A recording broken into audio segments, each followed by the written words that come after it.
ইরানকে বিভক্ত করতে ষড়যন্ত্র করছে যুক্তরাষ্ট্র ইসরায়েল, এমন অভিযোগ দেশটির প্রেসিডেন্ট মাসুদ পেজিশকিয়ানের। এদিকে ইরানের ওপর পশ্চিমাদের স্ল্যাব ব্যাক নিষেধাজ্ঞার পদক্ষেপের নিন্দা জানিয়েছে রাশিয়া ও চীন।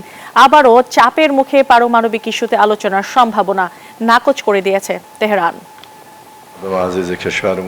যুক্তরাষ্ট্র ও ইসরায়েলের সঙ্গে চলমান উত্তেজনার আগুনে ঘি ঢালল ইরানের প্রেসিডেন্ট মাসুদ পেজিশকিয়ানের মন্তব্য।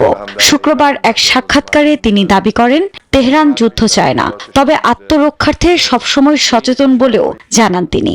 এ সময় ইরানকে বিভক্ত করতে যুক্তরাষ্ট্র ইসরায়েল ষড়যন্ত্র করছে বলেও অভিযোগ পেজিশকিয়ানের, তবে ইরানিরা তা চায় না বলেও জানান তিনি।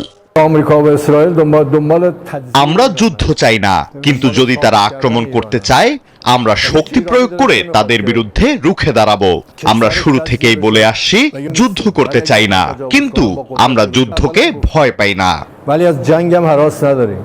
এদিকে ইরানকে পারমাণবিক চুক্তিতে সম্মত করতে একের পর এক পদক্ষেপ নিচ্ছে পশ্চিমারা। এরই অংশ হিসেবে দেশটির উপর নিষেধাজ্ঞা পুনর্বহালের সিদ্ধান্ত নিয়েছে ব্রিটেন, ফ্রান্স ও জার্মানি।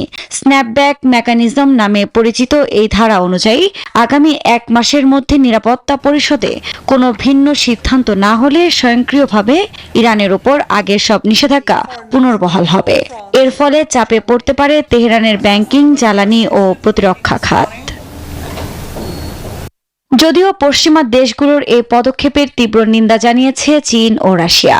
ইতোমধ্যে চাপের মুখে পারমাণবিক ইস্যুতে আলোচনার সম্ভাবনা নাকচ করে দিয়েছেন জাতিসংঘে নিযুক্ত ইরানের রাষ্ট্রদূত আমির সাইদ ইরাভানি।